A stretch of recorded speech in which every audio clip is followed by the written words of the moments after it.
Indictments, indictments, indictments. Baton Rouge, Louisiana is passing out indictments like an old lady at a church catching the Holy Ghost. From the highest officials in the government down to those trying to receive contracts from the government. They indict them, y'all. Look at this.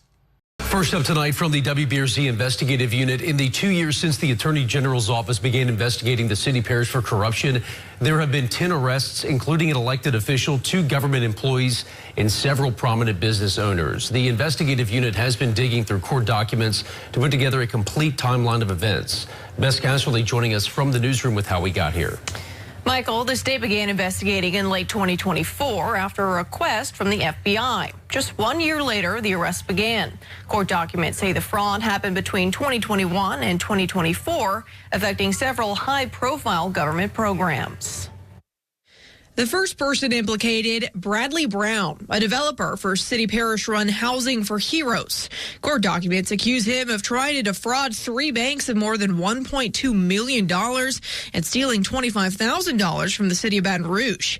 He received more than $6 million in federal money to build affordable housing for essential workers during COVID.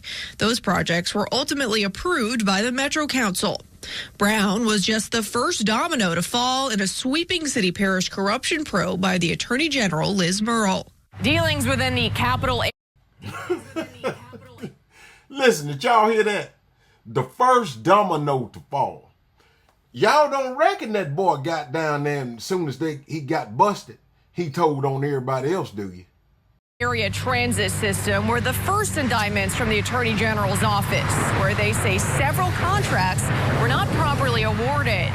In January, former CATS CAO Perlina Thomas was indicted with Jerian J. Kolar. According to investigators, Thomas used her position to approve a $50,000 contract to Kolar's company, Supreme Solutions Consulting, a company that was owned earlier that year by Cleve Dunn, who would also get indicted. His company, Core Group LLC, reportedly got a $33,000 cut of the contract with CATS. A week later, a grand jury indicted married couple Erica and Terrell Jackson.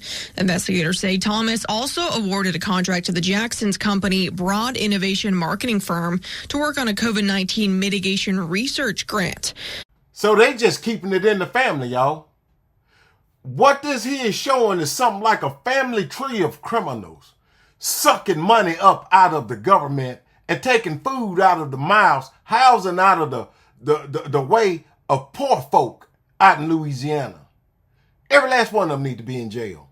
They told investigators they used the money instead to, quote, galvanize the public to vote for the upcoming CATS millage.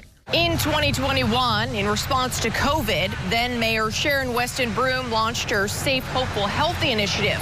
It addressed everything from crime to blight and opened opportunities for fraud. In February, Mayor Broome's former chief administrative officer, Courtney Scott, was indicted for reportedly helping Veronica Mathis secure contracts for her company, Build Brand Design. Mathis's company received more than $700,000, and Scott's company, Bayan Group, allegedly received a nearly $200,000 cut. Around the same time, Scott was caught on camera hitting a man who also works closely with the city parish over the head with a chair. She resigned shortly afterward. Scott, is there anything you'd like to say? Scott had nothing to say when we tried to speak with her as she was leaving jail. Councilman. In April and June, various Metro Council members were called to testify in front of a grand jury at the AG's office.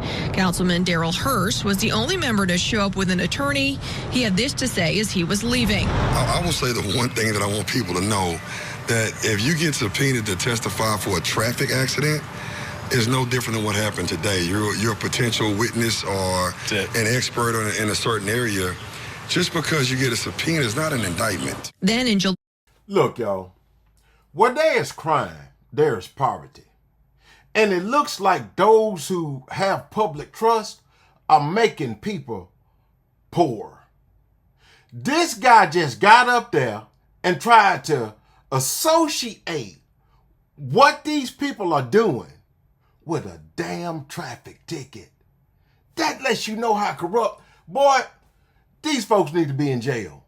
Lie, the indictments picked back up when Roderick Shannon, a self-proclaimed entrepreneur, was charged for receiving more than $3,000 in services he did not provide for the Safe, Hopeful, Healthy BR events. As part of the mayor's health initiative, the city parish took a hard stance on combating blight, issuing several contracts to private companies, leading to our final set of indictments thus far.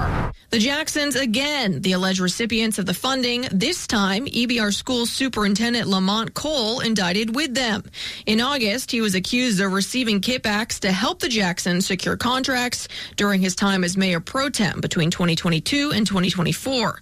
The couple is accused of getting multiple contracts totaling $600,000 with the Safe, Hopeful, Healthy BR program and the Blight program. Cole allegedly accepted more than $40,000 in bribes. Well, it looked like all the Jacksons do is steal, ain't it? Of my life. He had no comment as he arrived at the EBR jail last week, just as the Jacksons were leaving.